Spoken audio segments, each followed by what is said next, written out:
আসসালামু আলাইকুম সবাইকে। আজকে আমার মেয়ের জন্য খিচুড়ি রান্না করলাম। তার এখানে চাল ডাল নিয়ে নিয়েছি, এখানে কিছু সবজি কেটে নিয়েছি, তারপর পেঁয়াজ মরিচ আর রসুন কুচি করে নিয়েছি, দেখতেই পাচ্ছেন। আমি শাকটাও অ্যাড করেছি।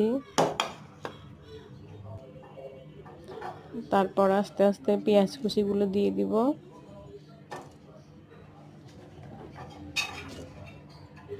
এরপর সবজিগুলো দিয়ে দিব, শাকটাও দিয়ে দিলাম। তারপর একটু হলুদ দিয়ে দিব, লবণ দিয়ে দিব, তেল দিয়ে দিব, দিয়ে সুন্দর করে মাখিয়ে চুলাতে দিয়ে দিব বসিয়ে। আপনারা দেখতেই পাচ্ছেন পলক এসে গেছে খিচুড়িটাতে, একটা সুন্দর কালারও এসে গেছে, অনেক সুন্দর লাগছে। এই তো আমার মোটামুটি খিচুড়িটা কমপ্লিট।